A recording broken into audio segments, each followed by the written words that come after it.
What's up? What's up? What's up? Rick Paulton, and that is not Ryan Inman. That is Brewster from Brewster Vision and the Talking Tapes Collective. How you doing, brother? What's up, man? How you doing? It's been, 45 minutes since I last saw you? 45 minutes. Also, this is not live.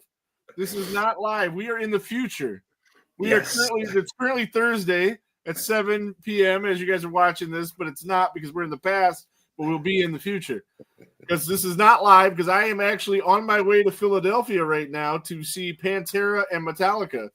So I'm pretty stoked about that. But on this day, as we're recording this, you and I just went to a mystery movie. We did. We did. Yeah, this is like the fourth time I've seen a mystery movie, and they've all turned out to be pretty good. So I was hoping for Bring Her Back, and that is what we got, was Bring Her Back. So tonight what we're going to do is we're going to review two movies that we've seen recently. We're going to review Bring Her Back, and we're going to talk about Final Destination Bloodlines. And that's what we're going to do.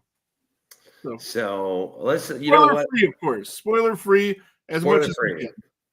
I like both of them. So I'll tell you what, we just saw Bring Her Back. Let's do that while it's still fresh in our minds. Spoiler-free. Do that while it's fresh in our minds. That sounds like a plan. All right. So when did you first hear about this film? I saw a trailer about a month or so ago. My FYP on YouTube is surprisingly all horror movies. I don't know why. And it just kind of showed up. It was a couple months ago. I'd have to see when I put it in my calendar. But I love Talk to Me. I love A24, so I was already sold. Same. I'm a pretty big fan of A24, even though the last film was a miss, if you ask me, with the what is it? The unicorn movie. Death of a Unicorn. And not even a total miss. I mean, like I told you earlier, like it's a good movie for a 13-year-old girl, and 13-year-old girls need good movies. So, I just know that I haven't seen it with my daughter yet because it hasn't made it to streaming yet. Yeah. But I just know she's gonna love it. I missed that one in theaters. If they come out too close together, it's hard for me to catch them all with my schedule. Oh yeah, dude. Sometimes I'm in the theater. Like so far this week, this is the second. By the time this is airing, I would have been in the theater 3 times because I'm going to see 28 Days Later on Wednesday, and I was really worried that might end up 28 years later, might end up being the mystery movie, and I've never seen 28 Days Later, so that would have sucked for me to see the newest one first. You see them all out of order. Yeah, so it's good that it that did not happen. But yeah, I'm a big fan of A24, and I go to the theater so much. I seen a bunch of trailers for this. I like the fact that it wasn't the trailer didn't give anything away, really. No, it didn't. I mean, you seen like the cult thing happening in the trailer, but you didn't know why, and you didn't know in this movie. Early on in the movie, there's a blind girl, her brother, and then their father unexpectedly dies in the beginning of the movie. And it's sort of a spoiler, but yeah. What are you gonna do? They because the father's dead, they need to be placed in a home, and then that's where the movie starts to take place because they go to this woman's home and so on and so forth. But none of that was shown in the trailer, which was cool because it took a different turn from what the trailer was looking at. And I'm glad because I don't like the whole movie being spoiled in these trailers. Yeah, Marvel has a habit of doing that, of releasing too much stuff in there. And it's why when Saw X came out or any of these ones I've been anticipated for, I'll watch the first one, but I kind of squint to kind of look away because I want to try and go in as pretty mind blown as I can. Right. And you never know what to expect that way. And you're right.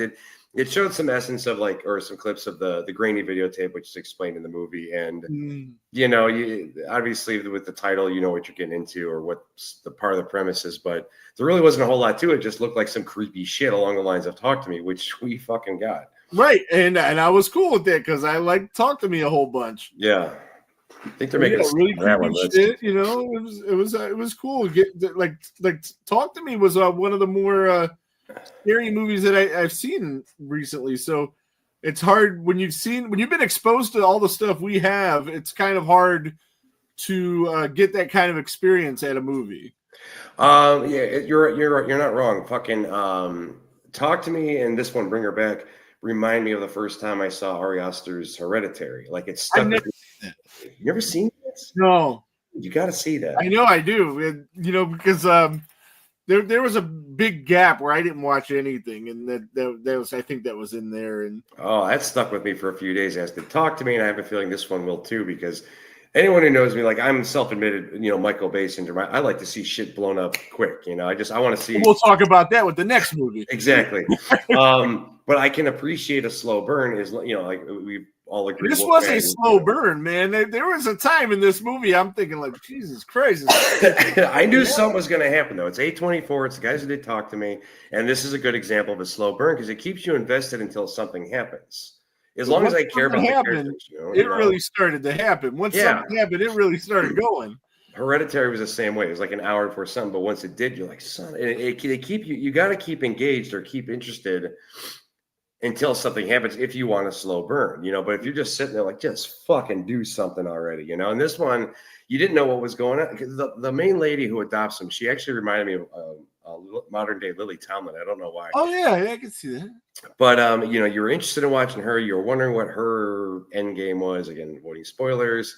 And then the actor and the actress who played the kids, there's just they kept you interested. You really want to know what the hell is going on. They really good on-screen chemistry, But and the cool thing is the blind girl was actually really blind. I heard. And the young kid that's in the movie, there's another young kid, Jonah Ren Phillips, I guess, is the youngest for win an Emmy, which we were told that when they made the reveal of what movie it was going to be. I'm sorry for hitting you in the arm when I found that out. Oh yeah, that's cool, dude. Yeah, I was psyched, dude. I was pumped too, because I was like, and especially when we seen them, because they were all cheerful and just upbeat, and I'm like, man, what kind of bullshit are we getting into? I was getting ready to stand up and leave. You said, dude, if it's not a horror movie, I'm taking off. I wouldn't have blamed you, if it was what it looked like it was going to be, and then and I should have known by their accents that it was Bring Her Back, but yeah, I got thrown off for a minute. I would have stayed for some non-horror, but it's like I didn't want to stay for the extended cut of Barbie. You know what I mean? No judgment. Not that there's anything wrong with that. That's not my cup of tea. And but no, once they saw that, I was so pumped. And you called him, man. I guess I owe you a Coke. You totally called that. Yeah, you. I knew it was gonna be a horror movie because AMC they announce when it's a horror movie for the mystery movie. They call it, instead of Screen Unseen, they call it Scream Unseen. Oh, okay. See, I've never done the mystery movie. This is my first time. Gives you a heads up, and when I got tickets for Cinemark though because I like them better, and plus I got like some kind of VIP club with them, so I don't pay online fees, or because if I would have bought a $5 ticket to AMC, it would have cost me $10 with all the fees. Okay. These were only $5. So it was what, 300 movies last year, you said? Almost 300 tickets. Jesus Christ, Rick. Yeah. Because at the end of on Fandango, they tell you, and that's how many I bought through Fandango. Some I bought other ways too. Yeah. So it probably hit 300. But usually when I go, I have to buy 4 because I got 2 kids that live in the house and they usually go with me, and then the wife usually goes with me, and she went tonight. She really liked the movie. Now this is a movie that I watched The Rule of Jenny Penn recently, but not recently, but when it came out. Mm-hmm. And as we watched it, I felt some kind of way. On the way home, I felt another kind of way. The next day, I felt another kind of way. And it kept making me think. And she was like, how does that happen? You see the movie, how's it different? How do you change whether you like it or don't like it later? Now, with this movie, from the time that we left the theater to the time we got to the car, she even felt different about it. And I think a lot of other people are going to, as they marinate on this movie, feel different about it. And I don't know if it'll be in a better way or a worse way, but this is definitely one that's going to stick with you. It's not something you're going to just, like the movie we're going to talk about later. It's not just, go in, it is what it is, and you're done. Yeah. There's some shit going on in this movie. No, I'm definitely going to be thinking about it for the next couple of days, and that's what I love about it. It sticks with you, and it just kind of gives you an uneasy feeling for the next couple of days, and that's what a lot of horror movies are supposed to do. You're supposed to feel unsettled. You're supposed to have it stick with you for a little while, And the thing with the way the directors were talking, they introduced us, and then the way the movie was set up for like the first almost hour, I'm thinking, man, this is going to be one of them artsy movies that I just don't really care about. They're going to be trying to do too much. but it wasn't like that at all, man. They really pulled it together in that last act, man, for sure. And everything mattered. Everything mattered. There was not a lot of stupidity going on. I really liked it, man. I liked it a lot. You definitely need to watch Hereditary, because the first time I saw that was my exact thought going into it. Was the first hour. I'm like, this is gonna be one of those fucking artsy films, but then once it did, it's like, son of a bitch. I mean, you really got to check it out. We should talk about it another date. But yeah, I dig this one. I thank you again for inviting me out there, and I'm totally glad I went and checked it out. It was definitely really, really fucking good. What do we give it? Like, what's your rating scale here on your show? We do letter grades here. Letter grades, okay. I would give it.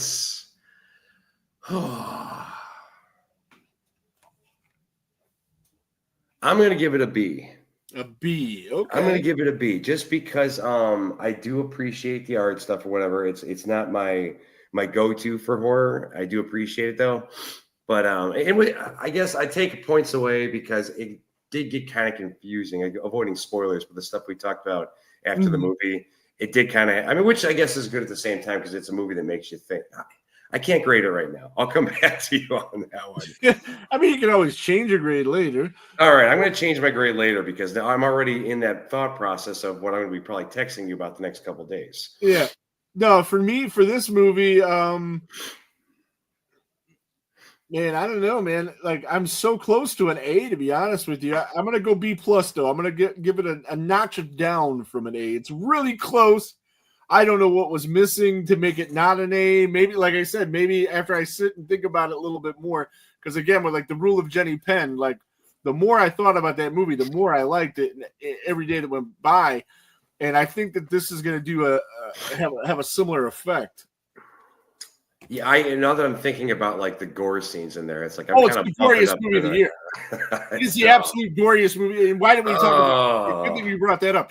Yes, if you like a gory movie, man, this movie has a little bit of everything. It has, like where you got to think about what's going on. It's got jump scares, but it does have actual practical effect gore, like teeth breaking and skin ripping off. And, I'm holding back for spoilers, but honestly, some of those gore scenes reminded me of the modern day Evil Dead movies. Yes. Yes. I think you know what I'm talking about too. I'm not saying whose teeth were breaking and whose skin was ripping.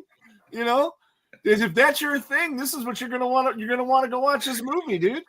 Definitely, man. It was real good in all practical effects. You could tell, and because we sat through the whole credits, and there's no post credit scene or anything like that. No post credit scene, so you can get up and leave. But they were this group of people worked on the prosthetics for this character, and this group of people did this. So we know their practical effects. What was the name of the one group, Rick? Oh my God, they had a dumb name. This is not a cult. This is not a cult. This is not, and it's a cult movie, a cult-ish movie. So yeah, that threw me back a little bit too. But yeah, highly recommended. Guys, go out and see this movie. If you have seen it, which you probably haven't because this is Monday, but you're seeing this on Thursday when we're in the future because we time traveled.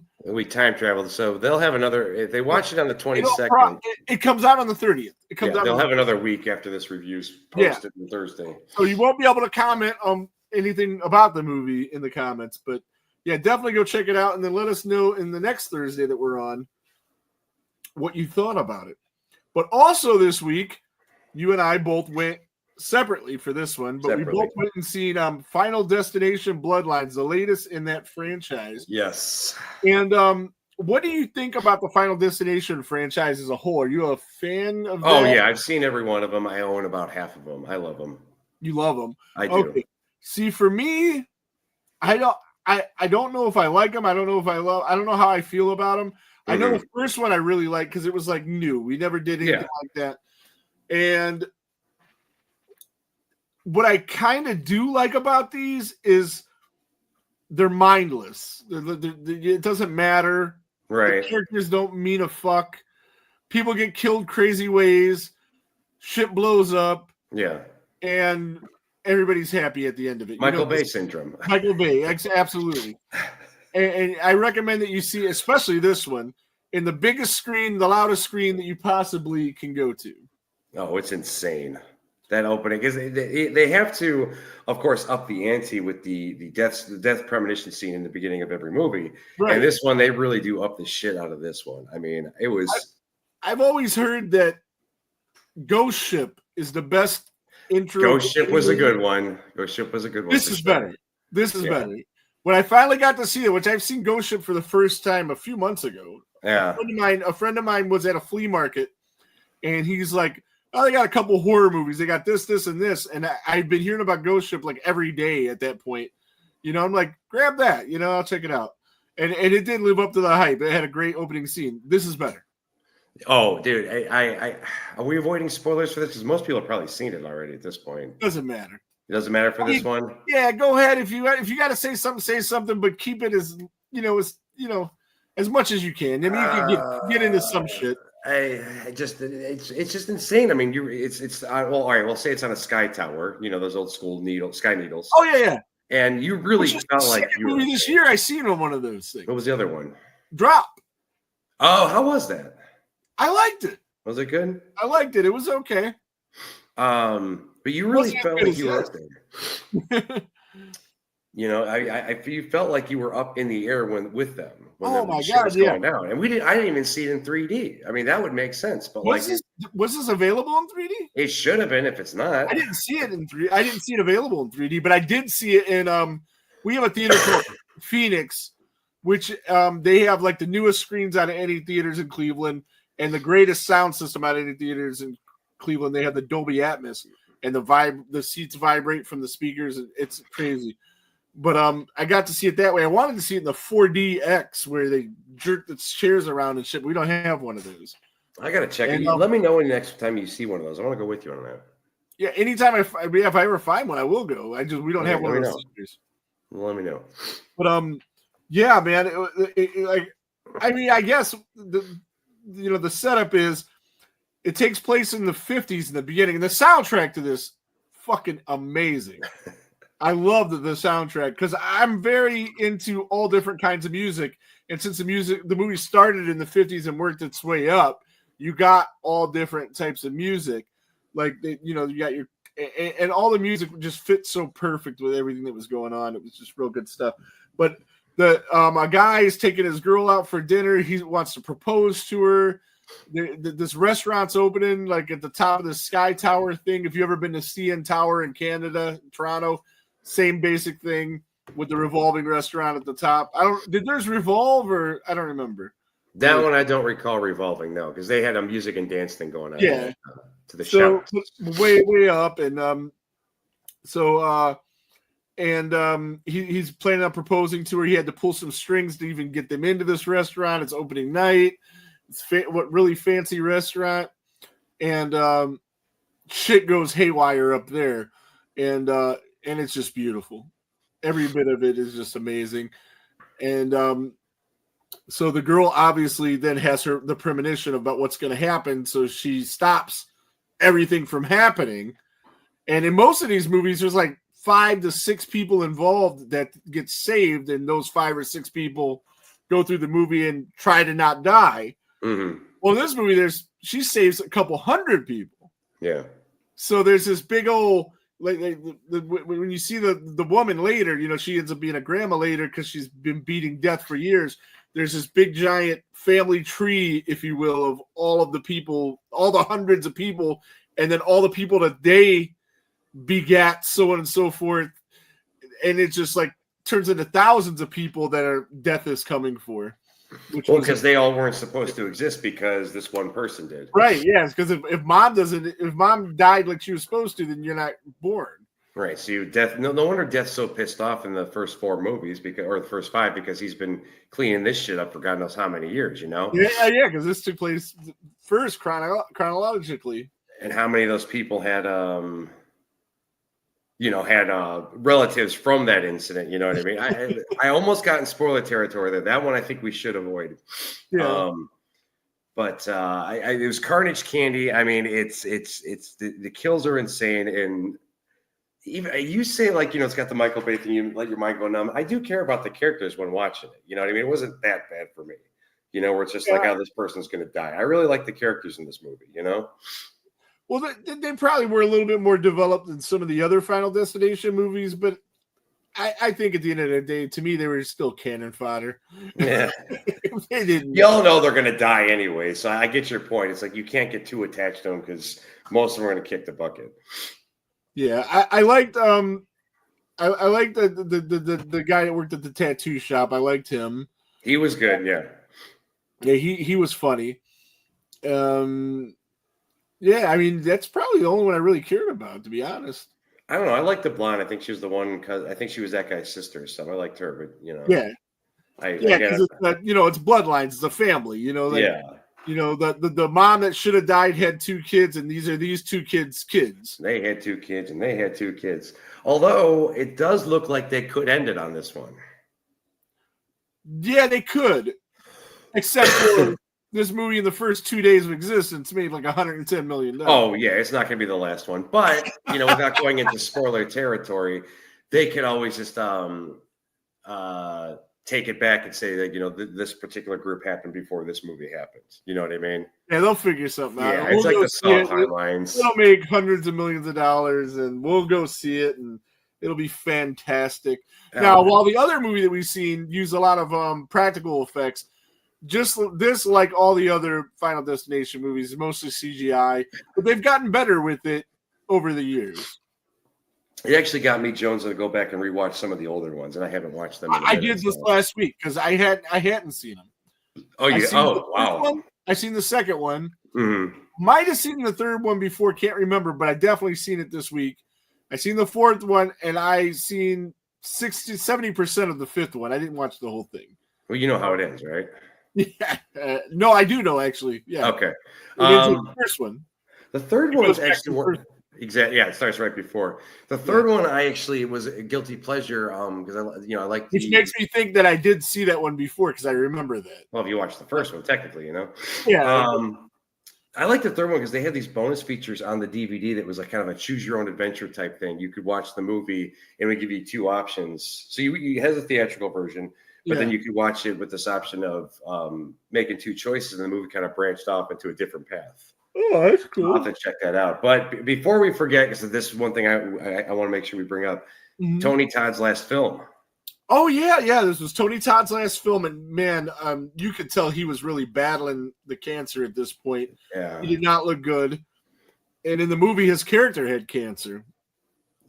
And he was he gave his little monologue that he does in all these movies, and at the end of it, though, the directors said, just go ahead and do your own thing, and say whatever you would want to say. And his lines in this movie were improvised, and really hit you in the feels, man. Yeah, it was for hardcore horror heads like us. Yeah, knowing that and him giving that speech, it was just kind of, it was rough because we're all gonna, we still are gonna miss him. He's gone but not forgotten.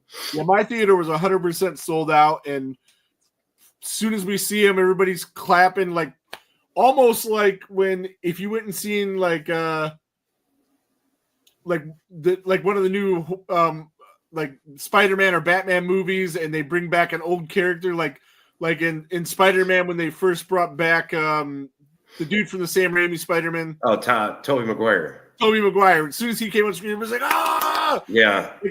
Tony got an effect like that, and then after his speech, same kind of thing. So that was definitely cool.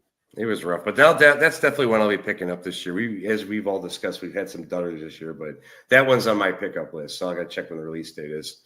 Yeah, last year, I think, was one of the greatest years of horror ever.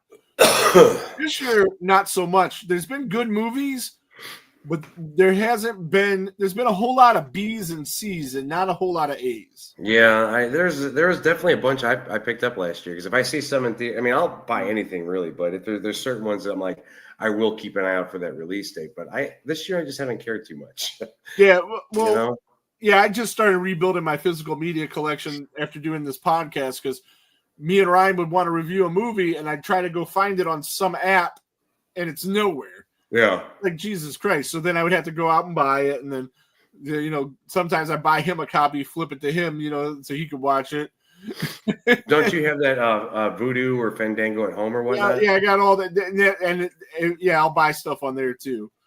But I didn't really use it before because like anytime I wanted to watch anything, it seemed like if it wasn't on Netflix, it'd be on Tubi. If it wasn't on Tubi, it'd be on Shudder, or HBO Max, Yeah, or whatever have you. Actually, I gotta rewatch Pumpkinhead because I'm doing Cass's thing next week. We're doing Fright Night 2 and Pumpkinhead.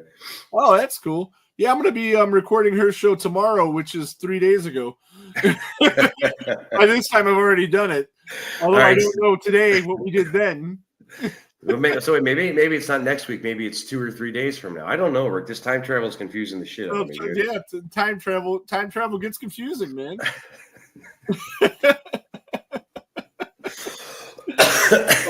So what would you give the rating on Final Destination Bloodlines? Final Destination Bloodlines. For me, it was a very fun movie. One of the funnest I've seen this year. This and Screamboat were my two funnest times at a theater this year. This movie is far better than Screamboat, though. So, I mean, you got both of those movies. You got the crazy kills. And we did review Screamboat, but you guys haven't seen it because Tiki is dragging his fucking feet. I think he's busy with Summer Screams. Yeah. So maybe you'll see that before whatever. But nevertheless, both really fun movies. Both had amazing kills. This movie was a little bit better put together than that one. A lot better put together than that one. The theater was packed, which I loved. What do I give this movie? I'm going to give this movie a B-. Okay. B-, and that doesn't necessarily say how much I liked or disliked the movie because, like, I really do like this movie, and I think we need movies like this where they don't really matter a whole bunch. Yeah. You just go, you eat your popcorn, shit blows up. So what if there's like some plot hole that doesn't make sense? It's not like there. You know what I mean? Well, because that Death has mentioned a couple different things over the movies of stuff you can do to avoid it. It's kind of like, well, if there's all these options, why didn't you tell the first group of kids all these options as opposed to changing it around? So that's exactly what your plot hole. Yeah, that's your plot hole right there. It's like, but we watch and we're like, fuck it. Maybe, he changed his mind or learned something new because they give more of his backstory in this one too. And it's he's not Death personified. I'll spoil it that much. But I'm going to give this. Thought Death was Tony Todd. That's what I said. People thought it was until this one. That was the rumor that he was actually Death, but he's not. Yeah, so I spoiled a little bit. Way. Well, he was a mortician, Makes sense. He knows a lot about death. He's always giving you life lessons and death lessons, and he's the wise janitor. Yeah, I always thought he was Death, and I think they kind of messed that up a little bit in this one. Nah, I disagree. I like how they handled it. I mean, I do because the whole saying goodbye to us thing was pretty cool. And I think Death at this point would have been too much of a cop-out. People would have expected it. And for some reason, seeing Death as an actual person in these movies, even for a movie like this, seems a little too unrealistic for me, anyways. Well, see, in this movie, his name is JB instead of Bloodworth. Yeah. So I was thinking maybe he's just playing a different character, and it's okay. But when you look at the credits, his name is William James Bloodworth. Okay. JB. And I wish they wouldn't have did that. I wish he would have just been a totally different character, just played by the same guy. And I would have felt better about it. I don't know what the name change of that one was. I like the thought of him being Death. I don't like that one. I don't think it makes any. It's unrealistic even for a movie such as this. Nothing in this movie is realistic. I'm just saying it's weird. Hey, we all have a weird. Kenny killed 250 people. I'm going to give this movie an A because my Michael Bay stuff. I sit back, I watch shit get blown up, and I think it did have maybe a good what you story. Want. It did. That's what I wanted. I wanted good special effects, a lot of adrenaline, and I thought the story was cool, and the wrap up was if they don't make another one, which they hope they do, I can be okay with how this ended. You know what I mean? Oh yeah, for sure. And yeah, I'm certain they're going to. It just made way too much. Oh, I think it was the highest grossing one. It's the highest grossing R-rated movie of the last decade. Yeah, so they'll make another one for sure. Yeah. When did the last one come out? It's been a while. 15 years ago, I think. Was it that long ago? I'm pretty sure. Final Destination 5 was 15 years I ago? will confirm this in seconds here. Or maybe a little longer than seconds. 2011. So Wow. is that 15 years ago? 14 years ago. It's 2020. It's even longer again, yeah. Gotta do the math now. I was told math wouldn't be involved. Yeah, you're putting me on the spot here, man. What the fuck? Yeah, 14 years ago. Shit, it has been a while. Maybe we'll get a new Freddy though if it's been that long. Oh, we can't get a new Freddy. Don't piss on my dreams, buddy. I think with the way AI is now, that they could have Robert do it and just do it the voice. Oh, he said he would do it if it's in his animated. early 70s. We can get another 10 years of Freddy Krueger if they start now. He said if the next Nightmare on Elm Street was animated, he would voice Freddy Krueger. Absolutely. You know, like, so he doesn't need to actually, because he can't physically act like that anymore. No. And he can't go through the 6 to 10 hours of makeup anymore. Well, who could? I mean, Jesus Christ. You know, like, yeah, you know, that's hard for anybody. So I understand him not wanting to do it, but give me an AI Freddy Krueger and just use his voice. And you know what? With the way AI is, if he signs off on it, you can get Robert Englund Freddy Krueger forever. No, that deepfake stuff is creepy. Yeah, I don't care. The point is nobody else can do it. That's a topic for another show. Nobody else can do it. Well, nobody else is trying to do it. We've got Jackie Earle Haley. They gave up. It didn't work. But they gave up after that. Because it didn't work, because it was so bad. They fail once, they don't make another one? Yeah, I don't know. I think just like Darth Vader signed off his voice to Disney to make Darth Vader forever. Yeah. Jones. Yeah. Robert should do that for Freddy, and we'll be fine. I'm sure he would. Yeah. No. So it'd be awesome if that was to happen. So how would you rank this amongst the other Final Destination movies? Oh. Let's go best to worst or worst to best, all 6 movies. Okay, so best to worst, I would say we can do it either way. It's easiest. That's easier for me. This one was the best one. Absolutely, I agree. I would say 4 was the next one. I had fond memories of part 4 at the racetrack. Mm-hmm. And I would go number 1 is the second one. Okay, and then I'm going to go with number 3 because if anything, just for the choose your own adventure aspect. I didn't see it that way, so I can't grade it that way. But for me, the third best one would be number 2. All right, and then I'd say that how many we got? We got 3 more. What did I do? Yeah. 6, you did 6, 4, 3. I'd say 5 would be the next one. I would say 3 would be the next one for me. And I take that back. I take my answer back because I lost track of my count there. The first one is after 3. Yeah. So then you said which would be 3 was your 3 would be next, yeah. Okay, so we got 2 more. Then part 5, because it wasn't bad, but like it definitely felt kind of like forced, you know. So you think 2 is the worst one? 2 is the worst for me. See, I think 4 is the worst one. All right, explain. I just thought it was boring. I don't know. I didn't like it. I thought in part 2, I mean the scene was cool in the beginning, whatever. I like the roller coaster. 4 was the roller coaster. No, 4 was the race car. 3 was the roller coaster. Okay, switch 3 and 4 then. Okay. Yeah, I like the one with the race car better than the one with the roller coaster. I like the roller coaster one. I like amusement parks though. 2, her premonition. So in the first one, as you remember, like he knew the seatbelt would break because he had a premonition that his seatbelt was broken, but then it wasn't. Hers were just images. I think I got kind of lazy with her premonitions, you know. And then the whole end of it, like I like that they brought back Allie Larder as Claire. That was like a returning character from returning survivor from the original one. Yeah, but I didn't care for it when I saw it in theaters. It just didn't hit me. It just seemed like a tacked on sequel, you know? Right on. Yeah, and then I noticed while I was rewatching these, it seemed like, especially 3, 4, and 5 were shot for 3D. Were they released in 3D? The 4th one was. The 4th one was? Yeah. Okay, because the 5th one especially seemed like it had a lot of 3D shots where they're like stretching stuff towards the camera. It could have been. I don't recall. I didn't see either one of those in theaters because that was my period. Well, I guess always watching horror movies, but didn't rush out to see everything I could. Yeah. And but I do remember part 4 being advertised as the first one being in 3D. Okay. Right on. I went to the flea market the other day and I picked this up. They got Tokyo Zombie. You familiar with this? No. I don't know. It just looked absolutely horrible and probably great at the same time. It's from the writer and stars of Ichi the Killer and Gozu. Yeah, it seems like this is going to be absolutely horrible in the best way possible. That's probably something you'd find over on the B stream now, isn't it? Yes, it would. B Shameless stream. plug, right? Use the promo code Talking Tapes.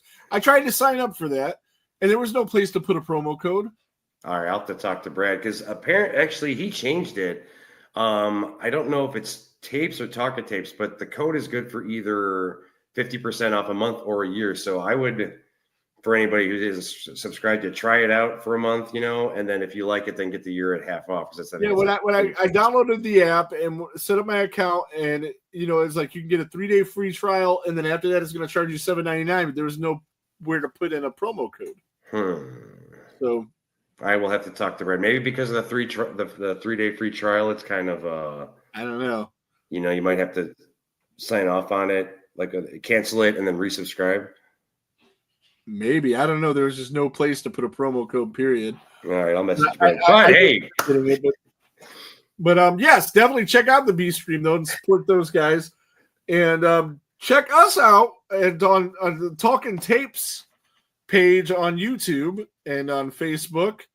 And anything else you want to plug before we get the fuck out of here? No, that's it. We got our summer streams thing coming up. So we got to talk about that. Summer streams. It's a special we're doing on Talking Tapes. And if you've seen, Tiki did a Halloween special that was really cool. And this one's going to be better because he's got better ideas and he's did it once already. And it's going to be bigger and better than that one. That one was really cool. He just got everybody in the horror community involved and did little commercials. And it was really cool the way he did that. And this is going to be even better. And we're going to, we reached out to a couple people that did independent movies, and we're going to try to weave their independent movies into the broadcast, and it should be really fun. But that should be coming out in what was it, like June, July? Do we know? June 1st was the deadline for all the contributors to get their stuff in. So it'll be after June 1st, but not much after. Yeah, I think that's why it's been kind of quiet on our end over as the collective, aside from Erie Culture Fest. We've been trying to get this. Well, mainly Tiki's been editing it. Not mainly Tiki. Tiki has been editing this bastard. So we're still out there. We're still all in contact with each other. This is our focus right now because as Tiki sent in the group chat, once everything's put together, promote, which we're doing right now. So my thing, my page is, I'm kind of just working on it, but I'm also trying to get this stuff done. So I have nothing to plug aside from our little B stream, Talking Tapes Collective, and your stuff, Gas's stuff, all that. Awesome. All right, man. But thanks for joining me tonight. Oh, man. Thank you for inviting me. I appreciate joining me to watch the movie, then talk about the movie, and then to save my ass so I have something to put up on Thursday. I'm here to help, buddy. That's what I'm here for. Appreciate that. So check us out next week. Next week at 7 on YouTube and Facebook. We are, as the crawler below says, we are going to be continuing our Hellraiser series with Hellraiser 6. I don't know which one that is, but I'm sure it sucks. Hellseeker. Yeah, okay. Yeah, I'm not looking forward to it, to be honest. Oh, that one, dude! I might crash that. You podcast. Can. You got the code, man. Jump in whenever. I might crash that one. The code you use tonight's the same one we use all the time. If you're ever watching and you want to jump in, just go ahead and do it. But right, I'll pin it because I like that one. Yeah, we're going to be doing that unless I've reached out to Saves Us and hits me up and wants to be on the show. Which I don't foresee that happening because I'm not really working on anybody right now, but I have talked to people in the past, and if they hit me up and say, hey, you know what, I can do that this week, then Hellraiser 6 will get bumped. But that is the tentative plan. Tentative, that's the word for that. And we'll see how that goes. And if, I'm sure it's available on something for free to watch, and you guys can come and watch it with us. I'm kind of hoping to get to the remake because I think the remake is the next one that's going to be good. Because you've seen the remake, right? I watched a little bit of it. I didn't watch the whole thing. It takes about 45 minutes to get anywhere, but then once it does, it's really good. Yeah, it's a Hellraiser movie. They're going to do that. Yeah, I know. Whether or not they get there, though, that's the question. Because since part 2, none of them have really gotten there. I enjoyed the reboot. I think I will too, and I'm really looking forward to that one. And then Ryan's gonna pick the next series that we do because he's pretty pissed at me for this Hellraiser thing. He's not liking it at all. It's funny because like 1 and 2 are like 2 of the greatest horror movies of all time. Oh, for sure. I went and saw one when they re-released in theaters back in February. I did too. Yeah, we did. Me and Ryan both did. And I got the 4K box set with the first 4 movies in it, and I don't know. It's all right. And then we're gonna be in August. We're gonna be doing some stuff for Texas Chainsaw. Nice. I'm going to be doing a show with the writers of the movie. Writers of the movie, Adam Marcus, who is the director of Jason Goes to Hell, and his wife, Deborah Sullivan. Oh, no they shit. were the writers of the movie. Now, their script got really jacked up in the movie. Mm. So what happened was like if you watch Texas Chainsaw 3D, when she throws him the chainsaw and goes, "Do your thing," because Adam and Deborah never wrote that line. Really? Number 2, it's supposed to take place 20 years after the first one. So we're supposed to be in like 1994. Mm-hmm. Because the main character in Texas Chainsaw 3D, that really hot chick, what's her name? Alexa Dodia or some shit? The hot chick with the dark hair and the pretty blue eyes. From what? Texas Chainsaw 3D. What else was she in? I don't know. It's been a minute for that one. Whatever she is, she was in. She was hot. But he's supposed to be a baby from the original movie. The way it starts is in 74. They raid the house after the events of 74, and a mob burns the house down. Well, this baby lives somehow. Okay. And that's her. So if it takes place in modern times like they portray it in the movie, then she would be 30-something years old. Oh, here you go with math again. The original again. movie was 74. You're going with your math again. They fucked that up, and they had and they actually shot it like it was 94 at first because they showed the tombstones in the family's graveyard, and they have CGI grass covering the dates because they said they didn't want to get that out. And they're walking around with smartphones. Again, it's 94. You don't have smartphones. Yeah, that's that. I see your point there. Really fucked up. So we're gonna get into it with them. And I do love that movie, by the way, Texas Chainsaw 3D. Yeah. I really like it, but I do see the flaws in it. Like, is that the one from 2014 somewhere? Because I know Leatherface came out in 2017, and Texas 3D was before that. Yeah. Okay. Yeah. So this would be 1, 2, 3, 4, 5, 6. This would be the seventh movie.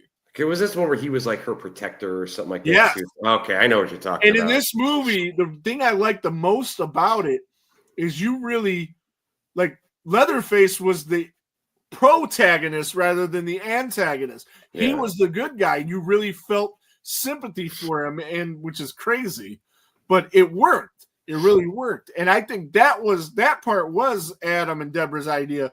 But all this other shit they fucked up. So we're going to get into how they fucked up their movie and what they did in the real script and, some stuff that didn't make it from the script. And I just think it'll be fun. And, with the Jason Goes to Hell documentary coming out real soon and, the Jason Goes to Hell 4K coming out. And, so we're going to talk about all that. So we're going to do a couple things for Texas Chainsaw because the August 19th is the day that all that stuff takes place. August 18th, rather. Is the day that 1974 took place. So it's kind of like Texas Chainsaw Day. So we're going to gotcha. See if we can get that going. But I rambled long enough to make this a 45-minute episode. By the time the outro video plays, it'll be almost a 50-minute episode. So on that note, we will see you next Thursday at 7. Thanks, Brewster, once again, and I'll talk to you later.